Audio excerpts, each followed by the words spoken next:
gracias.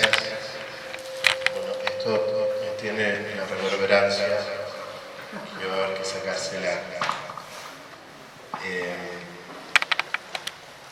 Es una alegría poder seguir con este ciclo de conferencias. Hemos pasado a un tema candente, porque las primeras conferencias fueron sobre historia, la Reforma Protestante, la Revolución Francesa, la Revolución Bolchevique, y ahora avanzamos quizás surgidos por el fallo de la Suprema Corte de Estados Unidos, lo cual muestra que es un tema del aborto, la vida, que está muy presente en nuestro tiempo, y que la primera potencia mundial se haga eco, que no haya archivado esto, bueno, y encima defienda la vida, tiene una implicancia mundial, así como tuvo el fallo anterior, que era hacia la muerte, que es a la vida, mucho más. Desde cada rincón del planeta tenemos que hacer fuerza por la defensa de las dos vidas. En esta oportunidad nos acompañará el doctor Ernesto Beruti, que es jefe de obstetricia del Hospital Austral, profesor adjunto de obstetricia en la Facultad de Medicina, muy bien, gracias Ricardo, de la Universidad Austral, y también director médico de la posta sanitaria Las Lilas. Así que bueno, ansiosos de ahora sí. Bueno, muchas gracias, Padre Martín, por la invitación. Marcelo, muchas gracias. Estoy muy contento de estar acá con ustedes. Hace bastante que no volvía a dar alguna charla sobre este tema, porque la mayoría las tuvimos en el 2018, cuando fue el proyecto de ley en la Cámara de Diputados primero y después en la Cámara de Senadores, que, bueno, por suerte no se aprobó en agosto del 2018, y bueno, estuvimos muy contentos por lo que ocurrió ese año, pero bueno, lamentablemente el 30 de diciembre del 2020 se aprobó la ley y ahora obviamente está en vigencia. Ya vamos a comentar algo de esto un poquito más adelante. Poné la próxima, por favor. Y la próxima. Bueno, ¿quién iba a pensar que después de tantos años en Estados Unidos iban a derogar la ley del aborto, ¿no? Pero eso pasó, increíble, así que eso nos da esperanzas a que quizá algún día pueda derogarse la ley del aborto en la Argentina. Pero desde 1973, en que se aprobó el aborto en los Estados Unidos, nadie pensó que el mes pasado, hace muy poquito, la Corte Suprema de los Estados Unidos la iba a derogar y la iba a dejar a la libertad de cada estado. Ya no es más un derecho de la mujer, sino que cada estado tiene que legislar si acepta o no el aborto. Y hay una cantidad de estados que no lo aceptan. Y de hecho hace poquito leía que 50 clínicas en los Estados Unidos han cerrado, clínicas de aborto, y van a cerrar cada vez más, y esta decisión de la Corte evidentemente está salvando muchas vidas inocentes. Si bien es cierto que muchas de esas mujeres que están en un estado que no permite el aborto pueden irse a otro, pero esto hace que muchas mujeres que pensaban hacerse el aborto quizá no se lo hagan. Así que es un gran triunfo a favor de la vida y ojalá que se contagie en muchos países y que también nosotros alguna vez lleguemos a esto. Pero después del 2020, 30 de diciembre, yo estuve esa noche en el Congreso, la plaza estaba dividida, de un lado estaban los verdes, de otro lado estábamos los que estábamos a favor de la vida. Fue muy concurrida de los dos lados, diría que había mucha gente pro vida. Ahí en la calle había un montón de sacerdotes celebrando misa, y la verdad que fue un golpe fuerte, porque habíamos terminado muy contentos en el 2018 porque el aborto no se aprobó, pero bueno, en el 2020 se aprobó y hoy está vigente la ley. Vamos a ver más adelante algunas cosas, pero ¿Qué hacemos ahora? La ley se aprobó y bueno, está en vigencia y después vamos a ver al final una diapositiva sobre el programa a implementar que da idea de todos los abortos que se hicieron en más de 1.347 centros de salud en la Argentina durante todo el 2021.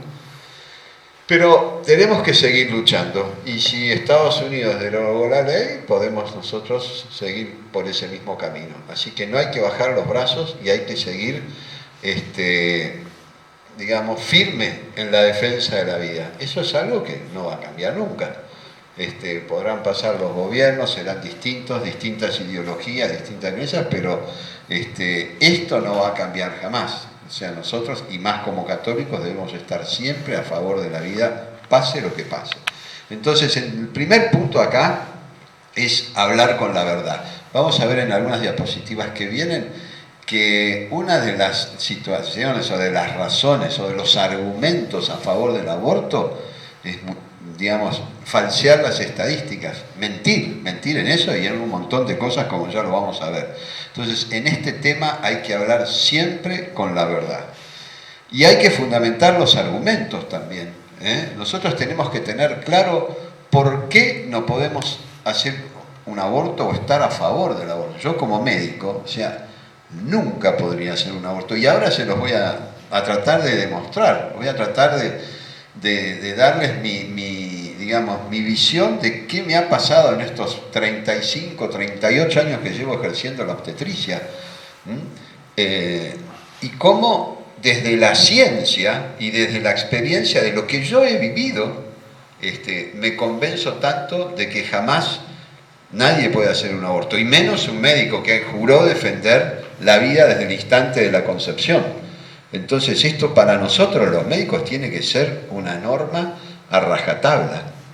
Los argumentos a favor de la vida los tenemos que seguir siempre y no podemos dudar nunca, nunca, nunca. Y por supuesto tenemos que ser fieles a nuestras convicciones, tenemos que seguir, pase lo que pase. Muchas veces, y a mí me ha pasado a lo largo de todos estos años, tener mujeres que vienen decididas a abortar o que quieren terminar con su embarazo, y obviamente que jamás como médicos y como no médicos, nadie debería juzgar a la mujer que quiere hacerse un aborto. La mayoría de las veces son mujeres muchas veces vulnerables, angustiadas, que están pasando por momentos de muchísima dificultad, no tanto económica, la dificultad es emocional. La mayoría de estas mujeres, ya lo vamos a ver, sufren un abandono físico o psicológico y se quedan solas y son muy vulnerables. Entonces no tenemos que juzgar a estas mujeres, pero eso no quiere decir que nosotros tengamos que acompañarlas sobre su decisión. Lamentablemente las podemos acompañar con mucho afecto, con mucho cariño, estando al lado de ellos, pero no en su decisión. A mí me ha pasado más de una vez y ahora muy poquito, la verdad que una situación en donde me sentí una compasión por esa mujer porque vi lo que le pasaba. Se había quedado embarazada de su tercer hijo, el primero era un chico normal, el segundo era un chico con autismo y otros problemas más, y ahora se había quedado embarazada del tercero y lo quería abortar, porque le habían dado un diagnóstico de síndrome de Down. Y lloraba en el consultorio y me decía, mi hijo que está enfermo me lleva todo el día, y si ahora yo tengo otro bebé que puede estar enfermo, ¿cómo hago? No puedo. Bueno, hablamos de todo, hablamos de la adopción, de las alternativas, pero bueno, estaba decidida, no sé. Lamentablemente todavía no me llamó y quizá no lo haga, pero tenía, digamos, una angustia tan grande esa mujer que realmente sentía muchísima compasión por ella y además nosotros la ayudamos en todo, le podemos, si es una paciente que se puede atender en el hospital de Austral donde yo trabajo, le seguimos el embarazo, la acompañamos, pero no podemos jamás seguirla en esta decisión. Y por fin, tenemos que ser tolerantes. Durante todo el 2018 yo tuve un montón he ido a muchas entrevistas y estuve en programas de radio, de televisión, me encontré con todo tipo de gente a favor de la vida y en contra. Mucha gente, que estaba a favor del aborto, me trató con respeto y otros no tanto. Y sin embargo tenemos que piense igual que yo. Ahora, tolerantes pero firmes en nuestras convicciones y en lo que pensamos. Tolerante no quiere decir que, bueno, me ablando un poquito y sigo por acá porque, bueno, por donde va la corriente o porque la situación de esta persona es tan desesperante. Yo puedo comprender, pero comprender no es estar de acuerdo. Entonces tenemos que ser tolerantes pero con firmeza. Pero eso sí, nosotros no podemos ir a pegar un palo en la cabeza a alguien que está a favor del aborto, porque no se puede. Es triste a veces ver, sobre todo, muchos jóvenes cuando estábamos en la plaza, todo eso fue en el 2018, que había manifestaciones todos los días, y en el 2020 también, gritando, todos con pañuelo verde. Digo, ¿qué sabrán estas chicas, estos jóvenes, sobre lo que es el aborto? Y bueno, quizás es la masa que lo lleva. Bueno, pero tenemos que ser tolerantes, no nos queda otra, pero siempre tener la claridad de que se trata siempre de una vida humana y que podemos ser tolerantes pero con firmeza. La próxima. Bueno, ¿qué pasa? ¿Qué es lo que dice la gente que está a favor del aborto? ¿Cuáles han sido los caballitos de batalla de todos estos grupos abortistas que vienen desde hace años y que son los que aplaudieron cuando se legalizó el aborto el 30 de diciembre del 2020? El primer, esto era bastante, digamos, hace años que vienen con esto, pero acá en la Argentina es todavía algo que los abortistas lo sostienen, que es el derecho de la mujer a decidir. Obviamente, nadie está en desacuerdo.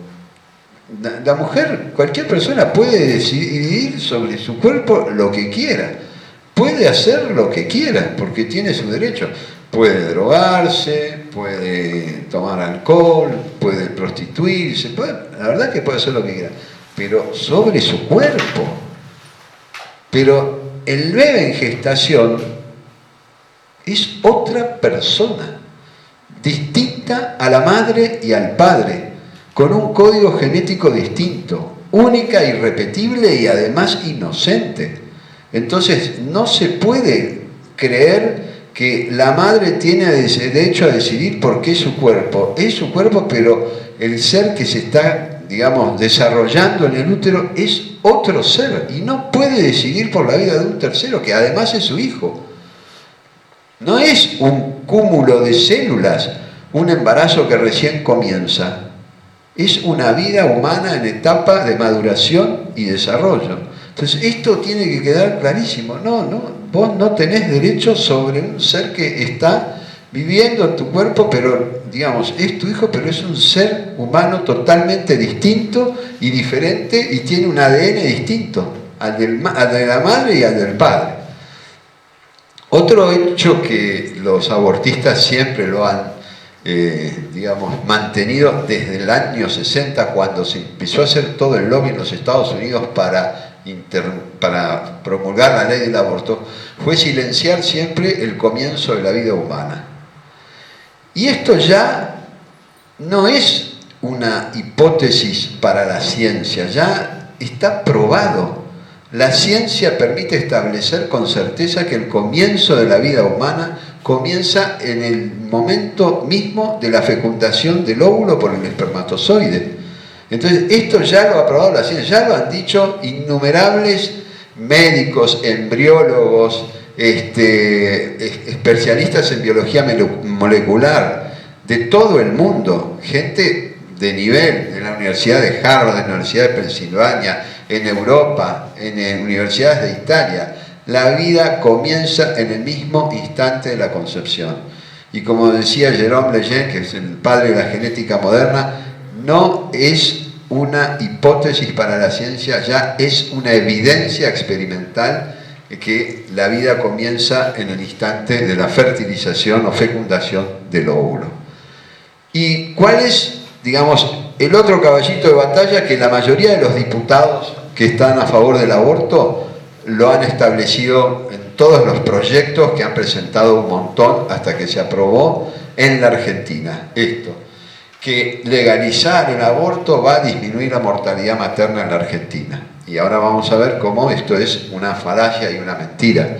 porque la mentira más grande, que yo se las voy a mostrar ahora, es decir que mueren miles y miles de mujeres por año en la Argentina. No estamos diciendo que la muerte no importa, basta que se muera una sola mujer por aborto y eso ya es una tragedia. Y si no, pregúntenle a las familias que tuvieron la desgracia de tener un ser querido que murió por un aborto. Para ellos la estadística es el 100%. Pero no es lo mismo decir que se mueren 3.000 que 30.000, o 300 o que 30. Porque las cifras son importantes, porque las cifras dan una real dimensión del problema y si son ciertas, permiten asignar prioridades y establecer cuáles son las políticas sanitarias que van a mejorar la salud en la población. Entonces las cifras hay que conocerlas, hay que saber de qué estamos hablando y no creer que todo lo que nos dicen es verdad. Y ahora en 2 diapositivas se los muestro. Bueno, y otro de las, digamos, los otros 2 puntos es relacionados al artículo 86 del Código Penal, que dice que el aborto no será punible si se hace para evitar un peligro en la vida o en la salud de la madre. Y el artículo 86 del Código Penal desde 1921 dice siempre que este peligro no pueda ser evitado por otros medios. La reforma actual sacó ese que no pueda ser evitado por otros medios y entonces por eso es que la mayoría de los abortos que se hacen en la Argentina la causal es salud, porque dicen que cualquiera, digamos, es tan amplio el concepto. Ahora en la nueva ley no figura la salud integral. Sacaron, el 30 de diciembre se aprobó la ley, pero el 14 de enero hay un decreto, no sé cómo se llama eso, en donde dice que sacan del código la palabra integral, no sé. Y en casos de violación, que antes en la ley, en el Código Penal, decía que era ante una mujer idiota o demente, la reforma de la ley sacó mujer idiota o demente, entonces cualquier caso de violación sin denuncia, sin nada, solo con una declaración jurada y a requerimiento de la mujer, le hacen el aborto, no hay que hacer denuncia, nada. Con lo cual, si la violación es por un abusador, se sigue perpetrando el abuso y digamos, no se mejora nada con esto. La próxima. Miren, esto es la razón más fuerte de mi convicción a favor de la vida. Estas no son mis manos, pero esto que ven acá me ha pasado miles y miles de veces. Vamos a ver después brevemente que el aborto puede ser de 2 tipos, espontáneo o provocado. El aborto es espontáneo cuando la mujer lo pierde involuntariamente por alguna circunstancia patológica. Se puede perder en cualquier momento del embarazo, pero es más frecuente en el primer trimestre. Los primeros 3 meses, cualquier mujer sana tiene una posibilidad de perder el embarazo de entre un 12 a un 15%. El provocado es el que se provoca, el que intencionalmente uno decide interrumpir el embarazo, ya sea por métodos farmacológicos o por métodos quirúrgicos. Pero en el espontáneo, es en el que a mí me tocó actuar. Yo tuve 18 años en la maternidad Sardá, que no está muy lejos de acá, porque siempre pasaba por acá por la 9 de julio y agarraba Independencia, y eso lo hice durante 18 años hasta el año 2000 que fui a trabajar al Hospital Austral. La Sardá es una maternidad pública que tiene una de las que más partos hace, entre 5.000 y 6.000 partos por año. Y si nosotros sabemos que la estadística es del 12 a 15% de los embarazos que se pierden, más o menos había entre 800 a 1.000 abortos espontáneos por año. Con lo cual, por día caían 2 o 3 embarazos espontáneos. He visto y he tenido en mis manos cientos de veces embriones de todas las edades gestacionales. Desde embarazos como este, que tiene más o menos entre 9 y 10 semanas, hasta de ahí cualquier edad gestacional, incluso hasta el término. A veces esta tragedia que ocurre y que lamentablemente sigue pasando, que una mujer pocos días antes de tener su bebé, el bebé se muere. La mayoría de las veces es por circunstancias, digamos, de patología del cordón o un nudo, o el cordón se ajusta mucho y el bebé no recibe oxígeno y muere, o por ahí es alguna otra causa, a veces desconocida, a veces conocida. Pero me ha tocado esto un montón. Fíjense que este embrión de 2 meses ya tiene todas las características de un ser humano. Ustedes acá no lo ven, pero como yo lo he visto, acá por ejemplo se ven los deditos. Si ustedes se acercaran más, se pueden contar los dedos de la mano perfectamente bien. Acá se ven perfectos. Los 2 puntos negros, que son los ojos, ya se empiezan a ver los rasgos faciales de la cara, de la nariz y de la boca, el tórax, los miembros perfectos, el abdomen. Entonces, si esto no es un ser humano, ¿qué es? ¿Qué es? ¿Tanto cuesta aceptar la evidencia científica? ¿Cómo alguien puede decir que no, que a esta altura es un conjunto de células? Si nosotros dejamos que este bebé siga su evolución natural, en el 100% de los casos, salvo alguna circunstancia patológica, van a ser en pocos meses un niño, van a ser una persona de nuestra misma especie, alguien igual a nosotros. ¿Qué diferencia hay entre esto y un niño que nace? Maduración y desarrollo, largo, peso, pero es lo mismo. Entonces, ¿cómo podemos pensar y cómo podemos creer que nosotros seamos capaces de interrumpir, que no es interrumpir, porque algo que se interrumpe sigue? Acá se elimina una vida humana. O sea, este niño o niña perdió la capacidad o el derecho humano más importante que tenemos todos, que es el derecho a la vida. Lo perdió. Acá, obviamente, fue espontáneo, pero hablamos de los provocados. ¿Cómo alguien puede pensar, decir, se elimina? Por eso el aborto, y está muy bien que tengamos estas charlas para, concientizarnos del problema, pero el aborto no se debate. La vida de un inocente es indebatible. ¿Cómo vamos a pensar acá, bueno, los de este lado están a favor y los de este en contra? Como les dije antes, tenemos que ser tolerantes, no nos podemos matar porque uno... Pero ¿cómo podemos pensar que la vida humana se va a debatir? Vos vivís, vos no. Vos sí, vos no. No, tenemos que ser, pero clarísimos en esto. Pero mirá la circunstancia, mirá esta paciente o el caso de esta chica con el bebé con síndrome de Down. Hay países que se jactan de que no tienen hace años chicos con síndrome de Down, porque los abortan a todos. Los países nórdicos, en Finlandia, por ejemplo, en España también, casi que no existen los chicos Down. Y cuando yo he tenido a lo largo de mi vida profesional, no un montón, pero algunas pacientes que tuvieron síndrome de Down, incluso algunas de ellas pensaban en abortarlo. Y después venían al tiempo, cuando el chiquito con 2 o 3 años me decía, mirá lo que me hubiera perdido si abortaba. Entonces ha cambiado mucho el concepto de lo que es tener un chico con síndrome de Down. Hoy en día, bien estimulados y todo, pueden hacer muchísimas cosas. Pero lo cierto es que la mayoría de las familias que han tenido chicos con síndrome de Down son familias felices.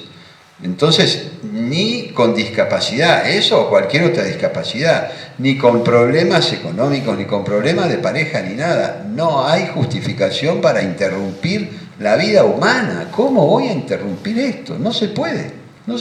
La próxima. Bueno, y ahora les quiero mostrar 3 fotos de 3 personas que han sido cruciales, ¿no?, en lo que significó la lucha a favor de la vida. No sé si ustedes saben el aborto. Bernard Nathanson era un médico obstetra, un médico judío que fue considerado el rey del aborto. Él trabajaba en una clínica de aborto en Manhattan, donde se hacían 120 abortos por día. Tenía 10 quirófanos, tenía 35 médicos a su cargo y como 80 enfermeras. Y él mismo dice, yo, en todos estos 10 años que estuve a cargo de esta clínica, fui responsable de 75.000 abortos. Él dice, soy un asesino de masas, lo decían en un libro que escribió La mano de Dios. Y él hizo personalmente 5.000 abortos y estuvo dirigiendo otros 10.000.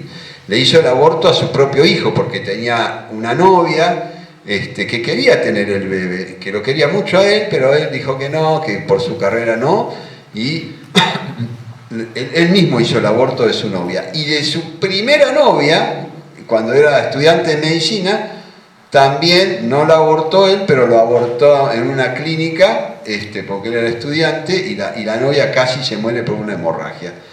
Con lo cual, este médico, y además dice que le hacía abortos a los médicos, a los hijos de profesores, un montón. Y él estaba convencido que estaba haciendo algo bien, o sea, que estaba prestando un servicio a la comunidad. Cuando en el año 70 salen las ecografías, él se va como director, después de esos 10 años, al hospital Saint Luke, también ahí en Manhattan. Pero cuando empiezan a ver las ecografías, que fue algo nuevo para la medicina, ahí se veía el embrión adentro del útero. Y ya la cosa cambió mucho, porque antes no teníamos los médicos acceso al útero materno. Pero después de las ecografías se podía ver un bebé que se movía, que pateaba, que se chupaba el dedo, que tragaba líquido. Y entonces empezó a pensar, decía, pero ¿qué estamos haciendo? ¿Qué estamos haciendo con un bebé que está adentro del útero? Gracias.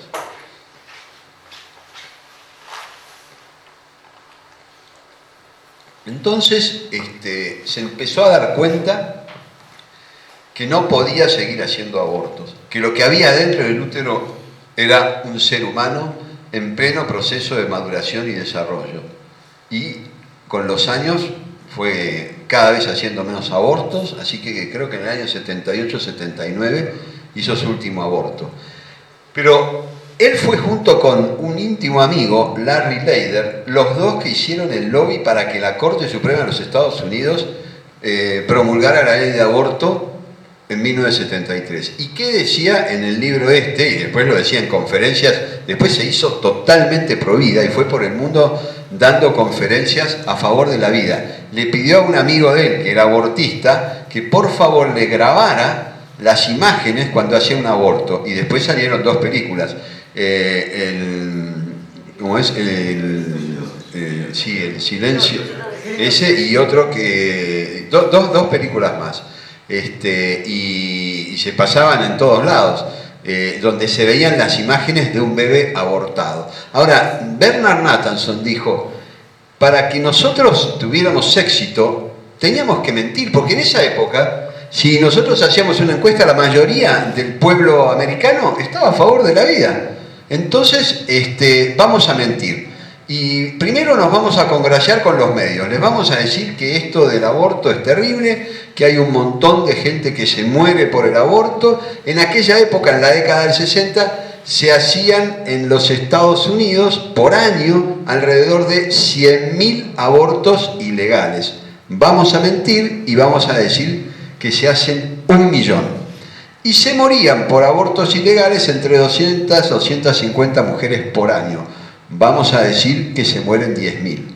Y esto lo repitieron hasta el cansancio.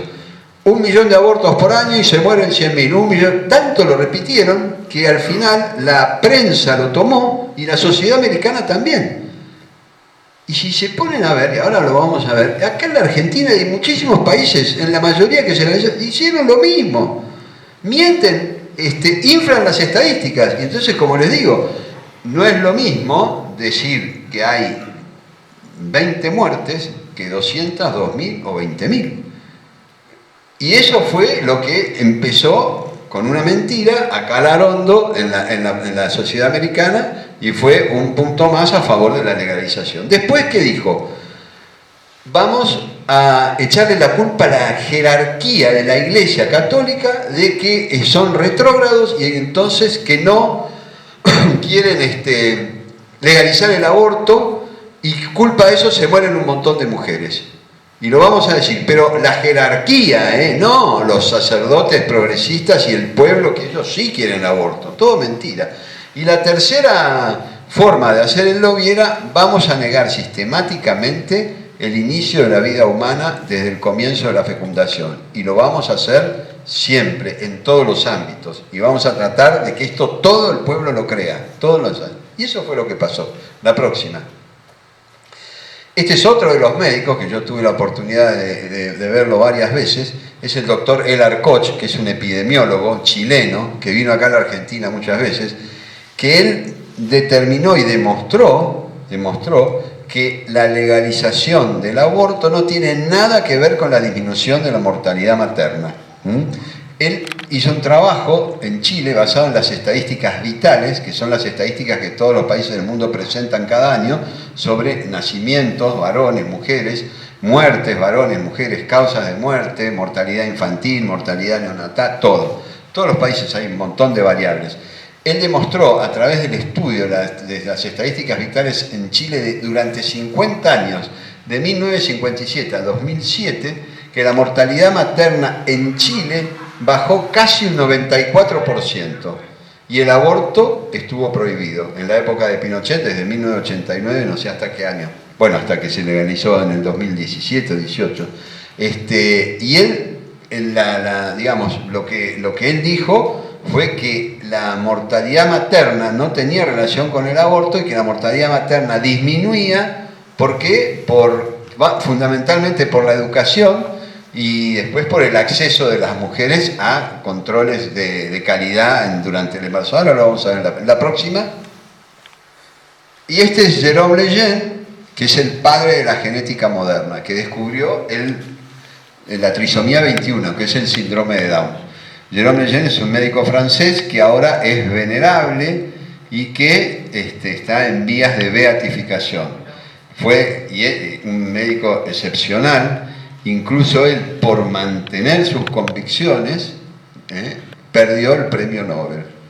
Él defendió desde siempre la vida humana desde el comienzo de la fecundación y además decía eso, que la ciencia lo había probado, que la vida humana comienza desde el inicio, desde la fecundación. Y eso lo mantuvo a rajatabla.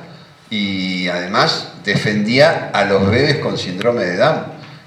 Decía que eran dignos iguales que cualquiera, no eran distintos, diferentes, eran personas con una trisomía, pero eso le costó el premio Nobel, volando una vez desde Roma, porque el Papa Juan Pablo II, del cual era muy amigo, lo nombró presidente de la Academia Pontificia para la Vida, fue el primer presidente.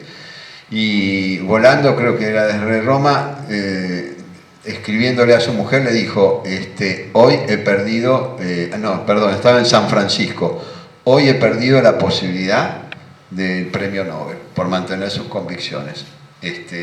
La verdad que increíble. La próxima. Bueno, lo que les decía, y acabamos de ir más rápido para no aburrirlos. Fíjense una cosa, ¿de qué se mueren las mujeres en la Argentina y en todo el mundo? Pero acá básicamente.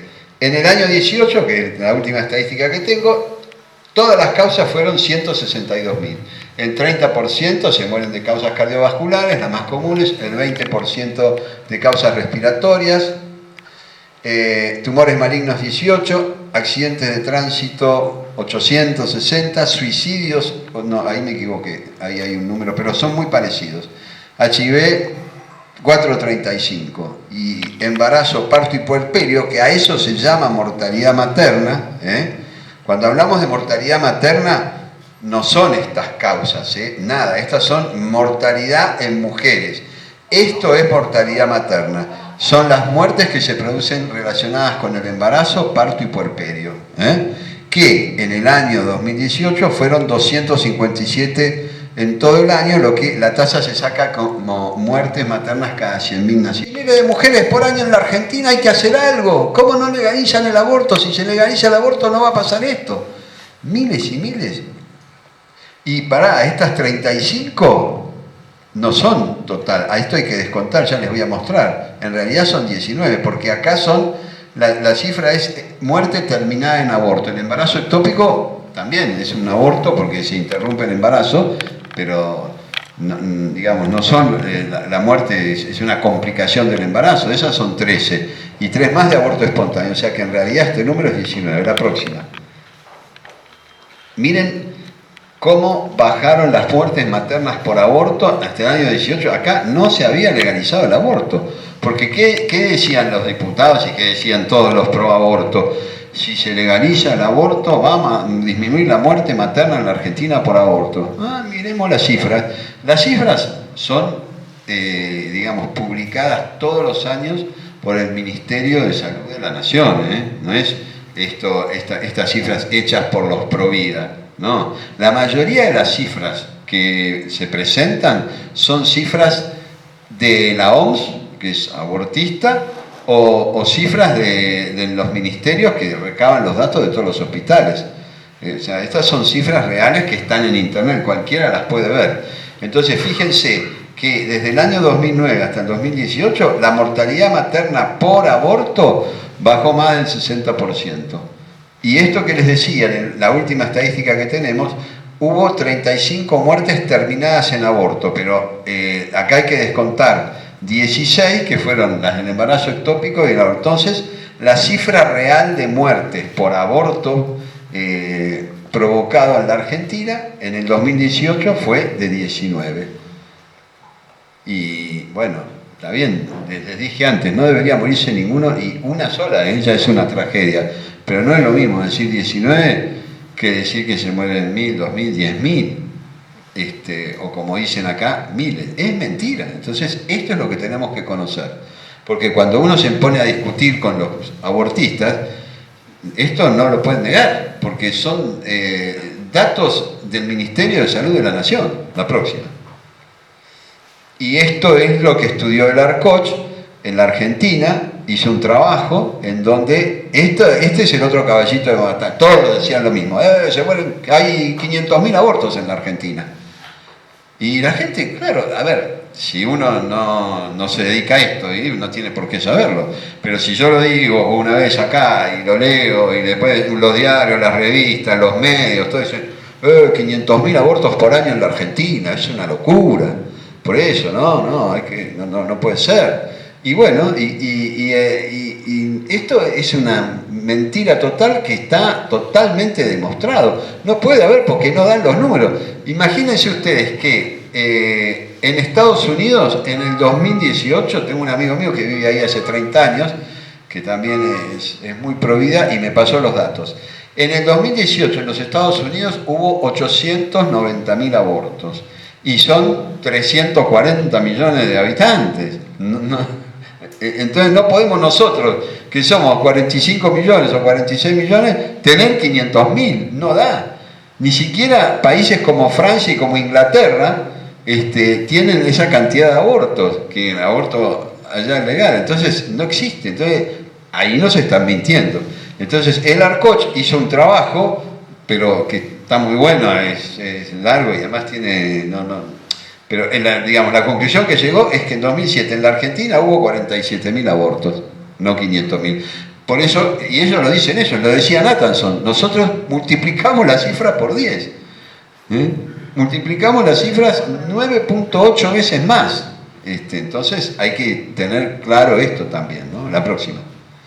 Bueno, esto es lo que... el ARCOCH es además el director del Melissa Institute, y hacen estudios de todo tipo de epidemiología, pero sobre todo en defensa de la vida. Y la conclusión que él sacó con su estudio hecho en Chile sobre que la mortalidad materna no tenía relación con el aborto fue que para disminuir la mortalidad materna lo más importante era la educación de la mujer. Ese es el factor fundamental.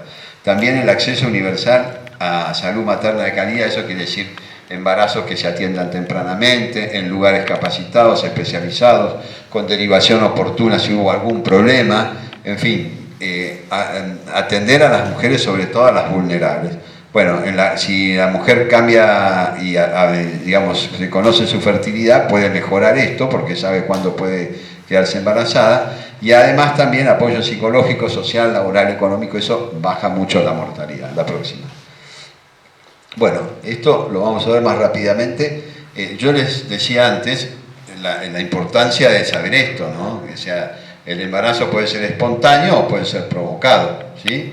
En el espontáneo, espontáneamente e involuntariamente la mujer lo pierde, y en el provocado se elimina la vida humana en forma deliberada a través, la próxima, de los métodos que vamos a ver ahora. Bueno, las causas de los embarazos espontáneos son numerosas, pero para que tengan una idea, yo veo pacientes que por ahí van perdiendo el segundo, el tercer embarazo, y uno lo que no puede creer es cómo esta pobre mujer, que a veces se conoce la causa y a veces no, estas son las causas que puede haber, la mayoría de las veces son genéticas, casi el 50%, pero después hay muchas causas que no se conocen. Y la angustia de una mujer, de un matrimonio que quiere tener un hijo y no puede porque pierden uno, después pierden otro y a veces pierden hasta 3 veces. Muchas veces esto se puede solucionar y otras veces no, pero realmente ver ese contraste, ¿no? Algunas darían su vida por tener un bebé y otras con una facilidad increíble lo eliminan. La próxima. Bueno, y entonces, si el aborto es provocado, deliberado, intencional, tenemos métodos quirúrgicos para eliminarlo y métodos farmacológicos. Hoy en día, desde hace ya muchos años, en la mayoría de los lugares del mundo que tienen aprobado el aborto, se usa el método farmacológico, que son pastillas de misoprostol, que ahora vamos a ver cómo actúan. Ahora, dentro de los quirúrgicos, esto se hace generalmente en embarazos más grandes, de más de 12 semanas, más de 3 meses, en donde las pastillas no tienen o tienen efecto, pero no se puede hacer en la casa, como algunas se hacen si el embarazo es chico. Entonces se internan y se hace una succión uterina bajo vacío, ahora les muestro una foto, o una dilatación del cuello del útero y con unas pinzas se va sacando el bebé de apartes. Esto de inyección de sustancias casi no se usa, y histerotomía serían embarazos más grandes, ya del segundo o tercer trimestre, que también se han hecho y se hacen en la Argentina y en todo el mundo, en donde como el bebé es grande, hay que hacer una cesárea, porque no hay otra opción. O sea, una histerotomía significa abrir la pared del útero. La próxima. Bueno, y esto que es lo que más se usa, acá en la Argentina hay prostaglandinas. Mifepristona, que es una píldora que se llama RU486, no hay. Esto es una antiprogesterona que hace que, digamos, el embrión no tenga desde los inicios el apoyo de la progesterona para su vitalidad, se muera el embrión intraútero y después el misoprostol, que son las prostaglandinas, es lo que hace que el útero empiece a tener contracciones y se elimine de la cavidad uterina.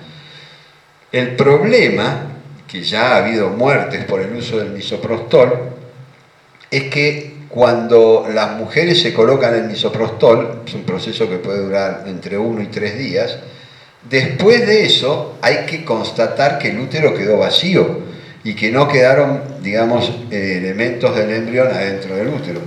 Para eso hay que hacer una ecografía, y no todas las mujeres que se hacen el aborto con pastillas se la hacen, y entonces pasa, como esa chica Kayla Jones, que en Chubut murió en el año 2015, que quedaron partes del embrión mucho tiempo, se infectaron, hizo una sepsis generalizada y terminó muriendo de un shock séptico, o sea, una infección en todo el cuerpo.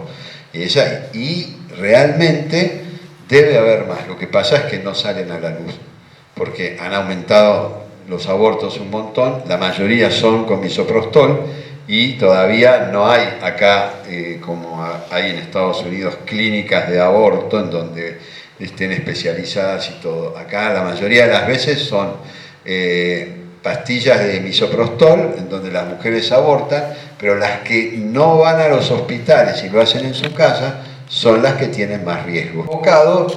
Con la dilatación y la cureta, la más común es la perforación uterina, pero también puede haber todas estas. Lo que pasa es que hoy en día ya no vemos tantas pacientes. Nosotros seguimos en los embarazos que se pierden espontáneamente, seguimos haciendo esto. Yo en la Sardá lo hacía, yo creo que 2 o 3 por guardia. Ya teníamos la mano, pero porque había que hacerlo, no había otra forma de solucionar esto. Pero hoy en día la mayoría de las mujeres se colocan las pastillas intravaginales de misoprostol se hace la ecografía y si en la ecografía se ve que quedan restos, entonces ahí hay que hacer un raspado y hay que limpiar bien el útero porque si no se corre el riesgo de la infección. Y a veces también puede haber una infección que compromete la vida de la madre o una infección que si bien no llega a producir la mortalidad de la mujer, pero una gravedad que es necesario por ahí extirpar el útero. Entonces, porque tiene una hemorragia muy importante y no hay otra opción que sacar el útero. Entonces la mujer pierde así la capacidad futura de tener hijos, todo por un aborto. Entonces, ¿cuál es la manera, digamos, de reducir a cero el riesgo de un aborto? No haciéndolo. Es la única manera. La próxima.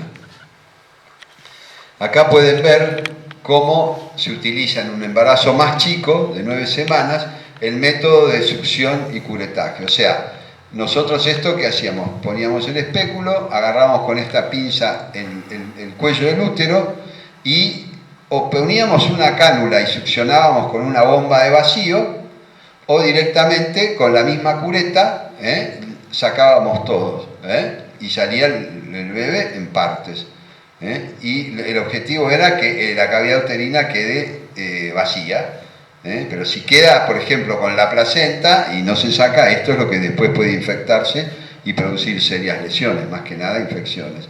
Y si uno, digamos, no tiene habilidad con la cureta, cuando la mete, como esto se hace a ciegas, puede perforar el útero. También se pueden hacer los raspados bajo control ecográfico y de esa manera disminuiría el riesgo de perforar el útero. Pero van a ver la próxima, que es peor porque a mí me tocó hacerlo varias veces. Esto, cuando el bebé es más grande, cuando ya el bebé estamos hablando de 23 semanas, 5 meses y medio.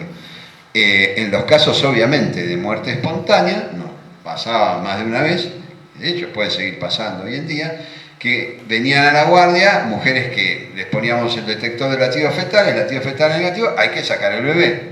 Y entonces, bueno, ahora ¿cómo hacemos? Le ponemos prostaglandinas y se expulsa como si fuera un parto.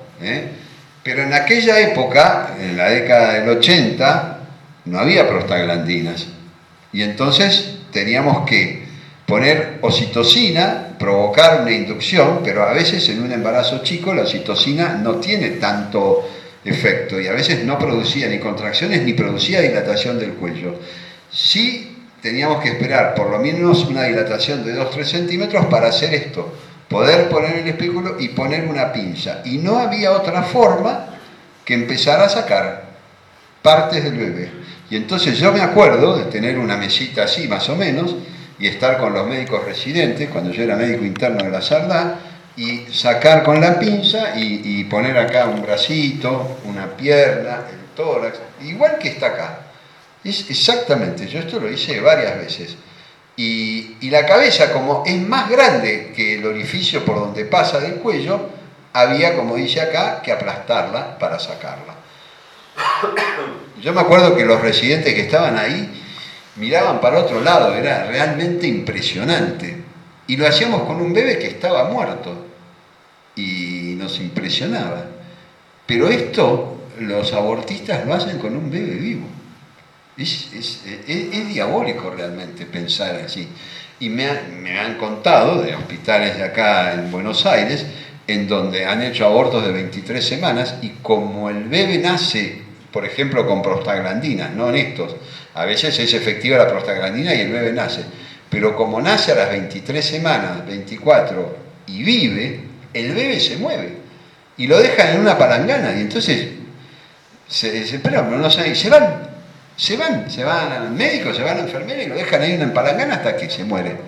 Por eso la OMS, la Organización Mundial de la Salud, en sus guías de atención del aborto, recomienda que cuando uno va a hacer un aborto en un embarazo de más de 20 semanas o de más de 22, hay que procurar, y lo dice textualmente, no me acuerdo, página 40 de la guía de la OMS sobre el aborto, que esto es del 2012, hay que procurar la muerte fetal, porque si no se corre el peligro de que el bebé nazca vivo. Entonces, para que no nazca vivo, antes lo matan con una inyección de cloruro de potasio intracardíaca, y entonces, como ya está muerto, le ponen las pastillas y ya se aseguran que van a ser muertos. Porque, guay, ojo, porque pueden nacer vivos. Eso es lo que ocurre a veces cuando se puede hacer el aborto en etapas más avanzadas. Porque además, muchos de estos bebés que ya son viables, podrían vivir, y cuanto más chico es el embarazo, más riesgo hay para los bebés. Pero, por ejemplo, se han hecho abortos de 26 semanas, y a las 26 semanas un bebé sano, en una neonatología bien equipada y con buenos recursos, puede vivir. Si capaz que se queda un mes, 2 meses en la neonatología, pero se va a su casa perfecto, sí. Yo tengo mellizos, nacieron de 27 semanas.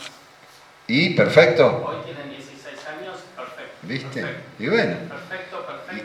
Y sí, y hay más chicos todavía que han nacido. Entonces, ¿cómo puede alguien pensar? No, bueno, eso es un ejemplo clarísimo. ¿Cómo alguien puede pensar eso, no? O sea, y además tampoco es que uno porque es más grande y muchos de estos bebés cuando nacen patean y hasta lloran. Pero igual, en realidad, se trata de un proceso de maduración y desarrollo. Es tan importante el bebé que mostré, ese médico que lo tenía en las manos de embrión de 9 o 10 semanas, que uno de término, es lo mismo. O por eso cuando uno piensa, o lo dejamos nacer y al año uno va a decir, bueno, no sé, molesta, llora mucho de noche. Bueno, eliminémoslo. No, nadie lo haría eso. Y entonces, ¿por qué se van un poquito más? Me están matando al mismo que después va a llorar en la cuna. Es increíble, pero bueno, eso es lo que hay que luchar para que no ocurra la próxima. Bueno, y ya falta poquito, esto no se imaginen, ¿no? Las mujeres que es un spa, ¿no? Muy lejos de ser un spa.